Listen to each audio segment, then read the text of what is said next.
Welcome back to GIF.com and also Ghana in France TV. Just like I promised, we are through with today's edition, 2014 editions of Young Graduate Seminar, which has brought together from the entire Ghanaian community and especially from the Church of Pentecost, young people who are aspiring to take up their lives and to impact and do something. So today, it actually broadened a lot of things that we used to have, but it's giving a real perspective. So I have with me here a young lady that participated, and she's going to share her view, general view about what she has witnessed so far. Bonsoir mademoiselle. Bonsoir monsieur. Comment allez-vous? Très bien et vous-même? Écoutez, ça va, je vous souhaite la bienvenue donc sur le plateau de GIF TV et également GhanaInFrance.com. Voilà, donc concernant ce séminaire extraordinaire qui a eu lieu, donc Young Graduate Seminar, donc une réunion, une conférence qui a rassemblé les jeunes diplômés, surtout de la communauté ghanéenne. Votre avis général là-dessus, sur cette édition? Alors, tout d'abord, je souhaite me présenter. Je m'appelle Nancy Fofi, j'ai 24 ans.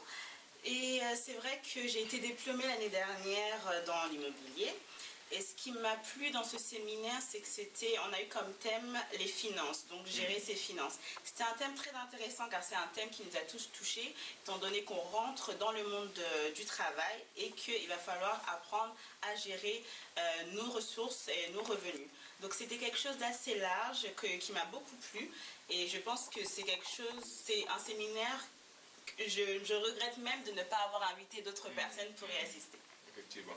Bon, quand vous parlez de vos finances, vous, en tant que jeune, vous venez de rentrer dans le milieu professionnel. Est-ce que vous pensiez que vous aviez toutes les cartes en main pour mener une vie professionnelle prometteuse et que vous pensiez que tout était bon pour pouvoir partir sur les bonnes bases, mais là, à l'issue de cette réunion, vous avez vu qu'il manquait quelque chose. C'est quoi cette chose qui manquait? C'est un très bon point que vous venez de soulever. C'est vrai que à l'école, on nous apprend les calculs, etc., mais on ne nous apprend pas nécessairement à gérer nos finances. Et c'est vrai qu'à travers ce séminaire qui était très intéressant, on a pu voir les différentes manières de gérer nos finances. J'ai pu également voir les projets, comment mettre en place certains projets, les étapes à suivre, ce qui me semble important. Donc, sortant de l'école ou sortant même d'une alternance, on n'a pas spécialement tous les bagages pour pouvoir mener à bien, tout ce qui va être la gestion des finances. Mais c'est on apprend. Je pense qu'on apprend quotidiennement en s'entourant des bonnes personnes. Et c'est une expérience que je peux vraiment appliquer de manière concrète à ma vie. Voilà, donc on est venu, c'est pour une expérience partagée par des gens issus des milieux de la finance. Juste avant de vous laisser partir, mademoiselle Fofi, on a vu, il y a eu des intervenants de prestige. On a parlé de Monsieur Efa, qui est le fondateur d'une des banques qui excelle actuellement dans notre Ghana natal. On a aussi également parlé avec celui qui est le boss de EcoBank. Donc il y a eu beaucoup de témoignages, il y a eu aussi beaucoup d'expériences partagées.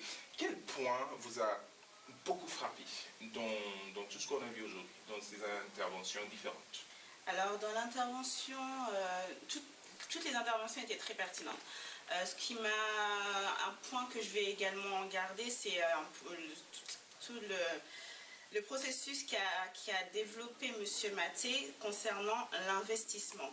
C'est-à-dire qu'il a pu faire des exemples d'investissement de prêts étatiques en France et au Ghana et voir le retour sur investissement qu'on pouvait avoir. Et je pense que c'est quelque chose qui nous motive, nous, en tant que jeunes, puisqu'on ne sait pas forcément où investir ou que faire. C'est vrai qu'on a peut-être la volonté d'investir dans notre pays d'origine. Et je pense que pouvoir avoir cette interview avec une personne du Ghana qui nous explique certaines choses, certains processus, c'est quelque chose de bénéfique. Donc je vous laisse partir, mais avant, juste, je vous promets, ça va être mon dernier point. Si vous aviez 10 000 euros, par exemple, actuellement, vous allez les investir en quoi? Avec toutes ces expériences que les gens ont fait part, ont partagé. Donc si vous venez de gagner 10 000 euros, par exemple, qui tombent de nulle part, et vous devez investir. Alors, il faut savoir que 10 000 euros, c'est pas énormément quand même. Soyez honnête, aujourd'hui avec 10 000 euros, on ne construit pas spécialement un projet en soi. 10 000 euros, on peut le placer pour avoir un retour, dans quelques années. Donc je pense que si on me léguait d'une tante, une tête que je ne connais pas, parce que ce que j'aime, restez en vie s'il vous plaît, on me léguait 10 000 euros, je pense que je l'investirais quelque part pour pouvoir avoir un retour sur investissement dans 5 à 10 ans. En tout cas, il me semble être une très très bonne option. Je vous remercie Miss Fofi. Écoutez, encore une fois, c'est de la part de la communauté ghanéenne, c'est de la part de GhanaInfluence.com et surtout l'église de Pentecôte aussi. En tout cas, merci d'avoir participé à cette réunion. C'était un plaisir. J'espère que ça va porter tous ses fruits. J'espère bien. Merci beaucoup, M. Bafour. À bientôt.